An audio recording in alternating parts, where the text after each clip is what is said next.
Le représentant spécial du secrétaire général de l'ONU en Centrafrique, Mankeur Ndiaye, a reçu en audience le 3 février 2022 Jacques Sekendour, chef d'agence du bureau de l'Office des Nations Unies contre la drogue et le crime. L'objectif de cette visite de courtoisie est de parler de sa mission au chef de la MINUSCA et de discuter de ce que la MINUSCA et l'Office des Nations Unies contre la drogue et le crime peuvent entreprendre ensemble, ainsi que de l'appui que la MINUSCA peut apporter à cette agence. Pour le moment, c'est d'abord de rencontrer les autorités, de rencontrer toutes les personnes ressources, d'analyser la situation dans le pays. On a un certain nombre de projets qui sont en cours, mais on a un spectre assez large parce que qui parle de criminalité transnationale organisée, parle de beaucoup de choses, parle des trafics, parle de la drogue, parle de la corruption, parle du blanchiment d'argent,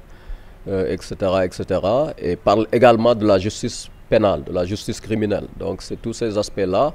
qu'il faudra envisager, qu'il faudra discuter avec les différentes parties prenantes et pour voir par où commencer et comment accélérer, parce qu'il y a beaucoup de travail à faire, aussi bien dans ce pays que dans d'autres pays.